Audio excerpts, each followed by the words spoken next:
आजचा निरूपणाचा जगद्गुरु तुकोबांचा आहे.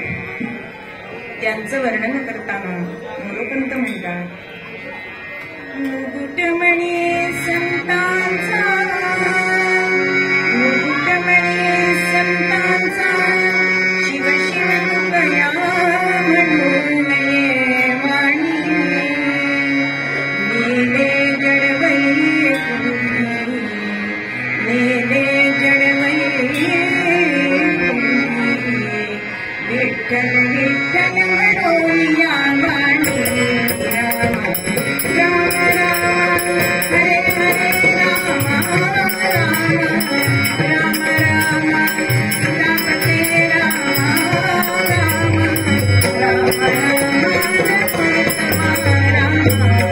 राम. मुकुटमणी संतांचा, ज्यांना संतांचं मुकुटमणी म्हटलंय आणि ज्यांनी मुखाने विठ्ठल विठ्ठल असं म्हणून हा देह वैकुंठाला नेला, त्यांना आपण आपल्या वाणीने वाणी म्हणावं का? इतका ज्यांचा थोर अधिकार असे तुकोबा आजच्या निरूपणाच्या अभंगात भगवंत भक्तांसाठी काय करतो? भगवंताची सेवा करतात, भक्ती करतात, पण भगवंत भक्तांसाठी काय करतो याच्यासाठी हा अभंग त्यांनी लिहिलेला आहे.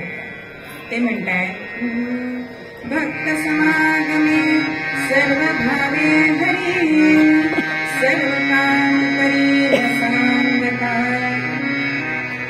इथे समागम असा शब्द वापरतात. समागम म्हणजे देव आणि भक्त हे दोन्ही एकाच पातळीवर जेव्हा येतात तेव्हा त्यांना समागम म्हटलं जातं. म्हणून पती पत्नींचा सुद्धा समागम म्हटला जातो. सहवास, सान्निध्य हे समानार्थी शब्द आहेत आपल्याला वाटतात, पण सहवास हा थोड्या काळाचा असतो. बघा, ज्यावेळी आपण ट्रिपला जातो, 15 दिवसाची ट्रिप असली की आपण एका ग्रुप मधले म्हणून आपण खूप ओळख करून घेतो, एकमेकांचे नंबर घेतो, पण नंतर किती वेळा त्यांना फोन करतो, आपण घरी आलो की ते सगळं विसरून जातो.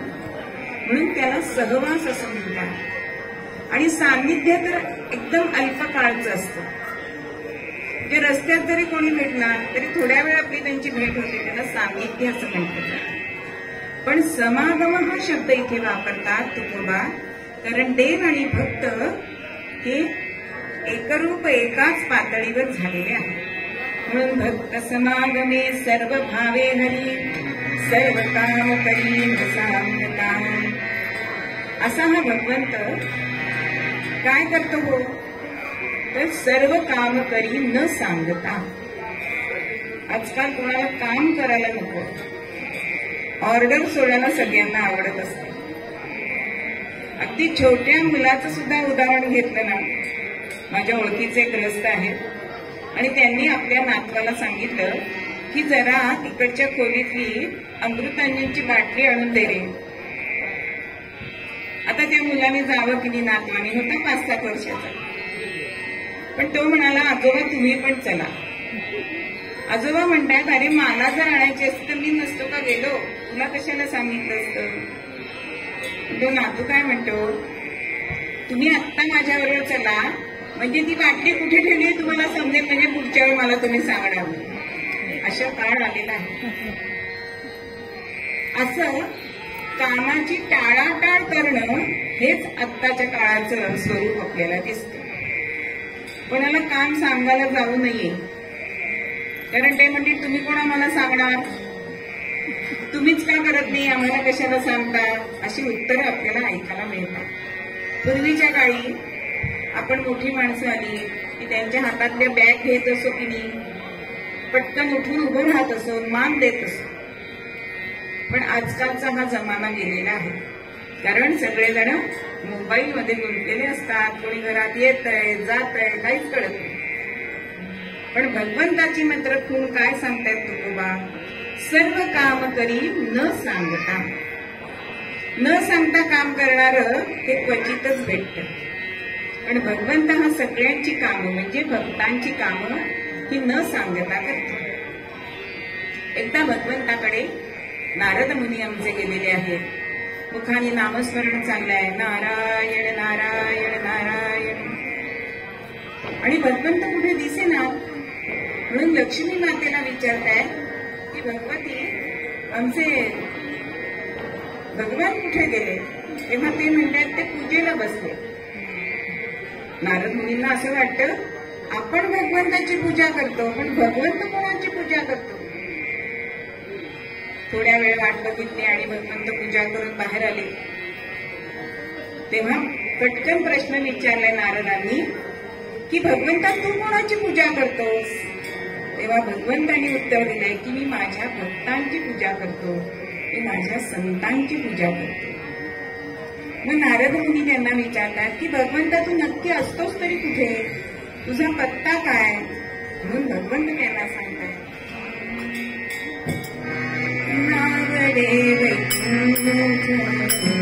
चिराचा सागर, नावडे चिराचा सागर, करोनी अंतर राहे दासा, करोनी अंतर राहे दासा.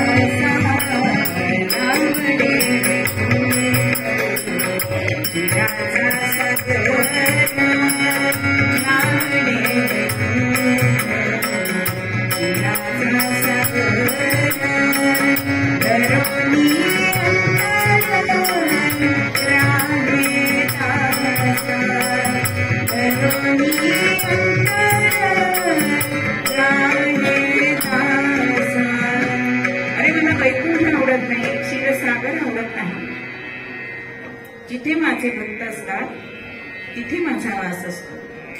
म्हणून कथा कीर्तनात सुद्धा भगवंत आलेला असतो. कथा कीर्तन जिथे चालू असतं तिथे भगवंताचं सुदर्शन चक्र फिरत असतं. असा हा भगवंत भक्तांची कामं करतो. मग ही कामं कोणाकोणा भक्तांची केलीत हो. एक सुप्रसिद्ध गीत आहे,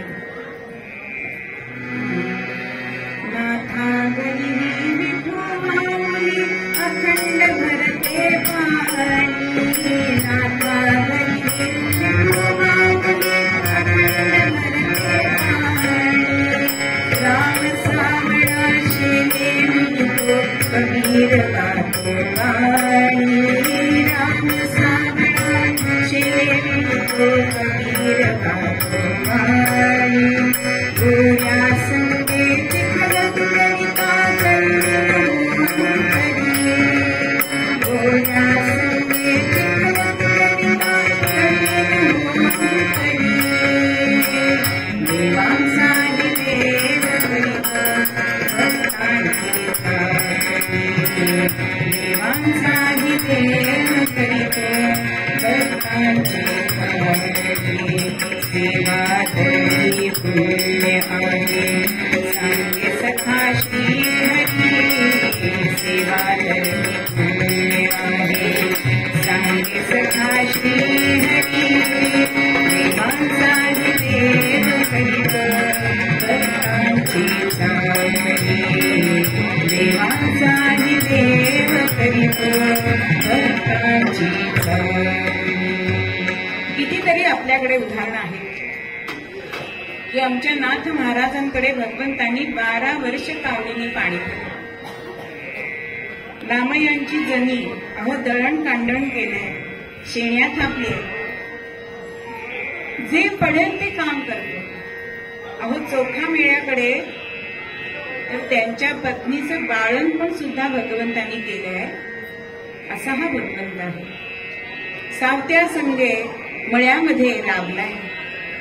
कितीतरी अशी संतांची उदाहरणं आहेत की ज्यांच्याकडे भगवंत न सांगता सेवेला गेलेला आहे.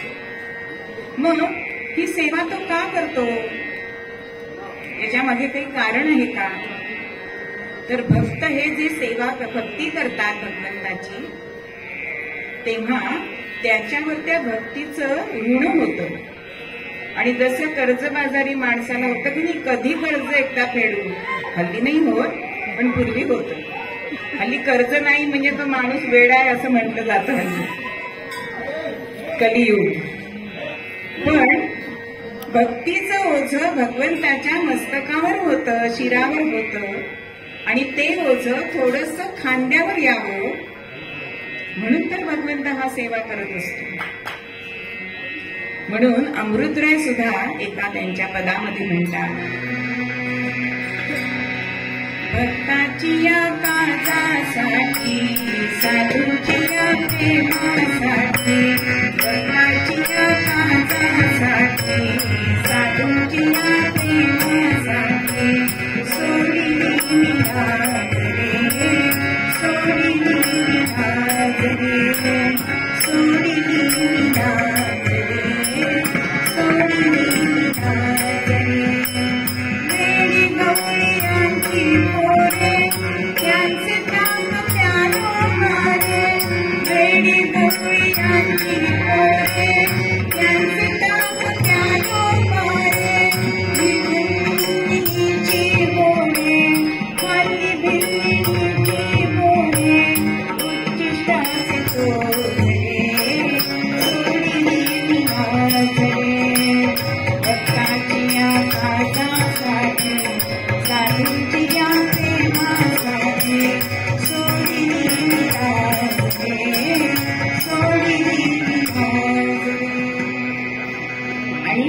अशी ही सेवा करताना भगवंताला अत्यंत आनंद होत असतो.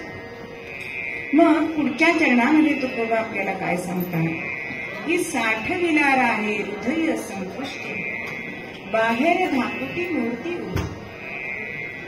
या सगळ्या भक्तांनी भगवंताला आपल्या हृदयामध्ये ठेवले. मग हृदयच का? हृदय म्हणजे एक पेटी, संपुष्टी म्हणजे पेटी याचा अर्थ आहे. जशी आपण महत्वाची गोष्ट बँकेच्या लॉकरमध्ये ठेवतो की नाही, तसं भगवंताला ह्या सगळ्या भक्तांनी आपल्या हृदय संपुष्टामध्ये ठेवलं. मग हृदयातच का? इतर अवयव आहेत ना, पण देहाला विटाळ आहे पण हृदयाला विटाळ नाही. म्हणून सगळ्या भक्तांनी हा भगवंत आपल्या हृदयामध्ये ठेवला. तर हा भगवंत निर्गुण निराकार आहे. मग बाहेर धाकुटी मूर्ती उभा म्हणजे काय? तर भगवंत हा निर्गुण निराकार असणारा, त्यांच्या हृदयात असणारा, पण सगुणाचं पूजन करता येतं म्हणून भगवंताला बाहेर त्यांनी सगुण रूपामध्ये आणलेलं आहे सगळ्या संतांनी. कारण तुमच्या आमच्यासारख्या सामान्य जनांना निर्गुण निराकाराची पूजन करता येत नाही, आणि म्हणून असा हा सगुण साकार भगवंत हा भक्तांनी आपल्यासाठी बाहेर उभा केला. म्हणून हृदयाच्या संपुष्टामध्ये ज्यांनी या भगवंताला ठेवलाय अशा भक्तांची सेवा हा भगवंत न सांगता करतो. त्याच्या पुढच्या चरणामध्ये ते म्हणतात, मागण्याची वास पाहे मुखाकडे चिंतिला रोकडे मनोरथ. मागण्याची वास, वास म्हणजे इच्छा. भगवंत कटेवरती हात ठेवून उभा आहे आणि भगवंत भक्तांकडे बघतोय की हा काहीतरी माझ्याकडे मागेल आणि मी त्याला लगेच देईन. आपल्याबद्दल भगवंताला असं वाटत नाही, कारण आपण भगवंताकडे जातो ते याद्या घेऊनच जातो. म्हणजे एका ठिकाणी मी असं ऐकलं की आपण किराणा मालाच्या दुकानात जशी यादी देतो तशीच आपण भगवंताकडे पण यादी देतो. पण हे भक्त असतात ते स्वतःहून मागत नाही. मग ह्या भगवंताला असं सारखं वाटत असतं की ह्यांनी काहीतरी माझ्याकडे मागावं. जशी घरातली आजी असते आणि तिला असं वाटतं की नाही की नातवाने आपल्याकडे काहीतरी मागावं, मग आपण त्याच्यावर हातावर श्रीखंडाची गोळी तरी किंवा साखर फुटाणे तरी खडी साखरेचे खडे काहीतरी द्यावं अशी तशी तिची इच्छा असते. तशी ह्या भगवंताची इच्छा असते की भक्तांनी काहीतरी मागावं आणि मी त्यांचं मनोरथ लगेच पूर्ण करावं. पण भक्त हे कधीच भगवंताकडे मागत नाही.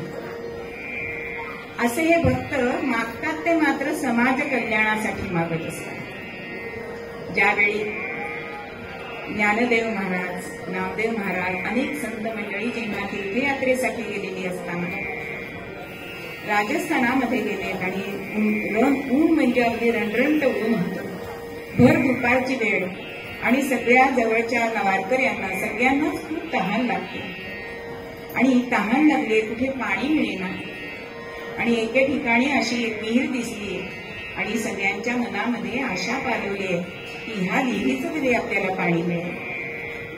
आणि जवळ जाऊन बघतायत तर ती मोठी विहीर होती, पण पाणी अगदी तळाशी होतं, ते काढू शकणार नाही. आमच्या ज्ञानेश्वर माऊलींनी लग्न सिद्धी वापरली आणि छोट्या पक्षाचं रूप घेतलंय आणि खाली जाऊन पाणी पिऊन आले. नामदेवांना वर येऊन माऊली म्हणते, नामा तुला पण पाणी प्यायचं असेल तर मी तुला घेऊन जातो. पण नामदेव महाराज म्हणाले की आपण जर पाणी पिऊन आलो तर ह्या सगळ्या वारकऱ्यांची तहान कशी बरं शमणार. मग आपण भगवंताला साकडं घालूया आणि म्हणून सगळ्यांना भजन करायला सांगितलं. जय जय मूळ स्वरात घे म्हणजे चढता येईल. जय जय पांडुरंग हरी, जय जय पांडुरंग हरी, जय जय पांडुरंग हरी, जय जय पांडुरंग हरी, जय जय पांडुरंग हरी, जय जय पांडुरंग हरी, जय जय पांडुरंग हरी, जय जय पांडुरंग हरी, जय जय पांडुरंग हरी, जय जय पांडुरंग हरी, जय जय पांडुरंग हरी, जय जय पांडुरंग हरी, जय जय पांडुरंग हरी. आणि भजनाचा स्वर वाढत गेला आणि जस जसं भजन रंगामध्ये आलंय तस तसं विहिरीतलं पाणी वाढायला लागलंय. होता होता ती विहीर तुडुंब भरलीये, ओसंडून व्हायला लागली. सगळ्या वारकऱ्यांची तहान शमली आणि आजही कितीही उन्हाळा झाला तरी सुद्धा त्या विहिरीचं पाणी आटत नाही, कारण ते भक्तासाठी भगवंतांनी केलेलं आहे. आणि आज त्या विहिरीला नामदेव का कुवा असं बिकानेरला ती विहीर आहे. आपण कधी गेलात तर जरूर पहा. म्हणजे चिंतिल्या रोकडे मनोरथ. आपला भक्त आपल्याला कधी मागतोय आणि मी त्याची इच्छा पूर्ण करीन असं भगवंताला होत असतं. म्हणून हा भगवंत वाट पाहे मागण्याची वास पाहे मुखाकडे, चिंतल्या रोकडे मनोरथ. आणि तिसऱ्या कडव्यामध्ये ते आपल्याला सांगतायत की तुका म्हणे जीव भाव देवा पायी, ठेवोनी ते काही न मागती. हे भक्त संत आपल्यासाठी स्वतःसाठी काही मागत नाही. ज्या वेळेला जनाबाईंकडे दळणकांडण करायला गेलेला पांडुरंग आणि रात्र कधी संपली कळली नाही, आपल्या गळ्यातला रत्नहार बाहेर काढून ठेवलेला आणि चौघडा देवळामध्ये वाजायला लागलाय म्हणून त्याच गडबडीमध्ये भगवंत गेलाय. देवळात जाऊन उभा राहिलाय, पण गडव्यांना गळ्यामध्ये रत्नहार दिसला नाही. मग कोणी चोरला आणि शेवटी तो जनाबाईंच्या झोपडीमध्ये तो सापडलाय म्हणून चोरीचा आळ जनाबाईंवर आला. पण ही ईश्वराची इच्छा म्हणून त्यांनी भगवंताकडे साकडं घातलं नाही की माझे प्राण वाचव, कारण अशी शिक्षा झाली, पंचांनी दिली की जनाबाईंना सुळावर चढवावं. आता जनाबाई पांडुरंगाला सांगू शकल्या असत्या की मी चोरलेलं नाही, तूच विसरलायस, पण त्यांनी सांगितलं का? नाही सांगितलं. त्या सुळाकडे जाताय, भगवंताचं नामस्मरण मुखाने चालू आहे आणि होता होता सुळाजवळ आले आणि त्यांचा हस्तस्पर्श झाला आणि असं सांगितलं जातं की त्या सुळाचं पाणी झालं किंवा कुठे सांगितलं जातं त्याची फुलं झाली. म्हणजे जे स्वतःसाठी मागत नाहीत ना त्यांच्यासाठी भगवंत न सांगता सेवा करत असतो. आणि नुसता न सांगता नाही तर ते भगवंताचे सतत चिंतन मनन करत असतात.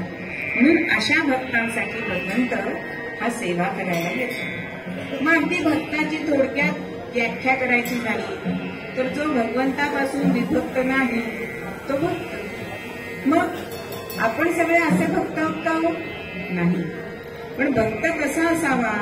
भक्तांचे सुद्धा 4 प्रकार सांगितलेले आहेत. एक आर्त भक्त, म्हणजे भगवंताची आर्ततेने वाट बघणारा असा जो भक्त असतो त्याला आर्त भक्त असं म्हणतात. एक अर्थार्थी भक्त, म्हणजे भगवंताचं पूजन अर्चन करून मला काही त्यातनं अर्थप्राप्ती होतीये का असं बघणारे त्याला अर्थार्थी भक्त असं म्हणतात. आणि तिसरा प्रकार सांगितलाय तो म्हणजे जिज्ञासू भक्त, म्हणजे भगवंत हे काय आहे, ही काय शक्ती आहे हे जाणून घेण्यासाठी जे भगवंताची पूजा अर्चा करतात, भक्ती करतात, त्यांच्याकडून त्याची जिज्ञासा पूर्ण करून घेणं त्याला जिज्ञासू असं भक्त म्हणतात. आणि चौथा भक्ताचा प्रकार सांगितलाय पूर्ण ज्ञानी भक्त, आणि हा ज्ञानी भक्त जो आहे तो भगवंताला अत्यंत प्रिय आहे.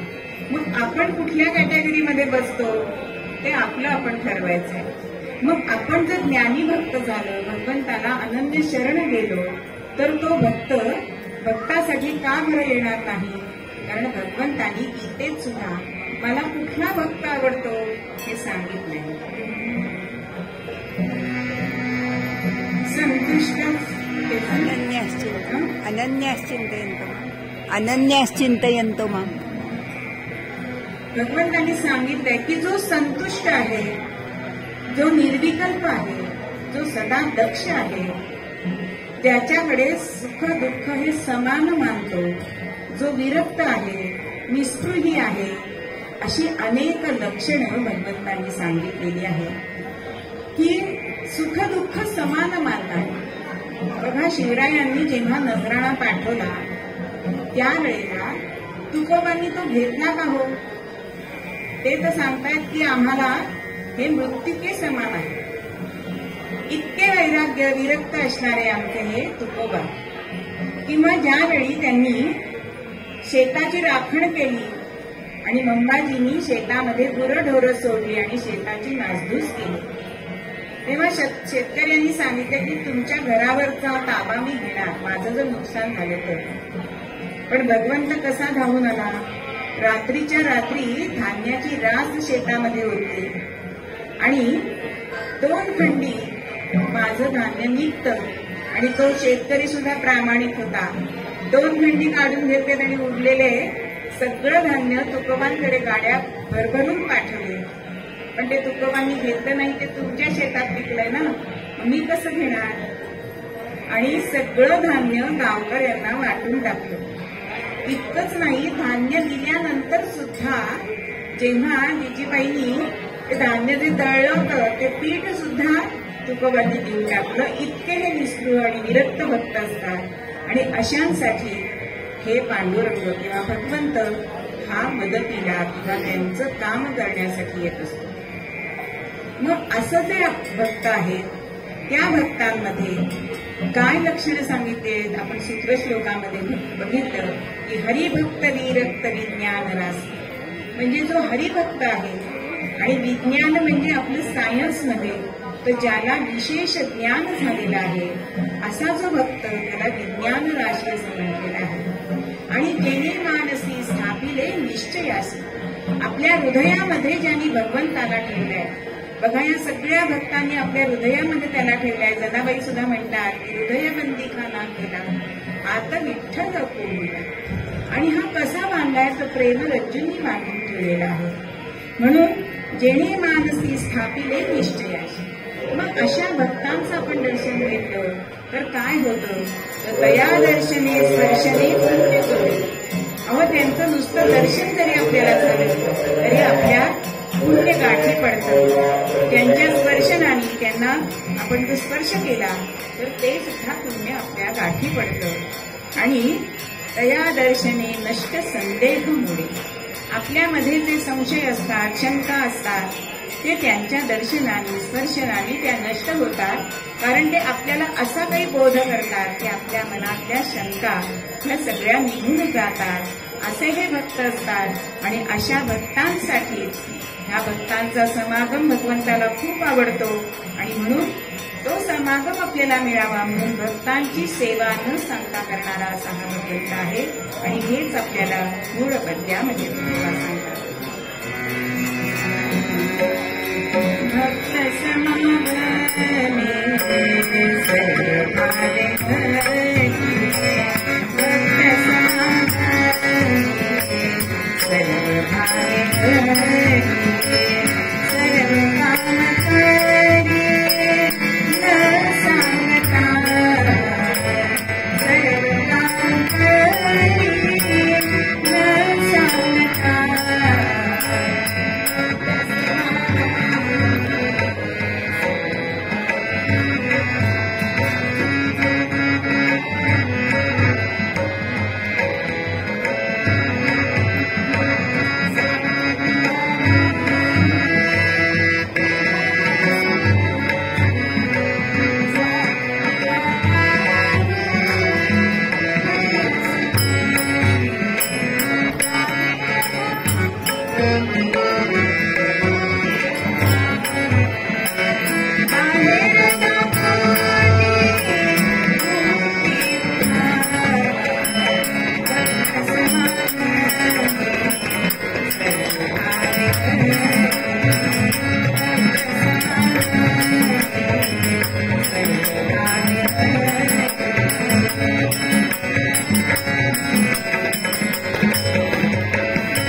विठ्ठल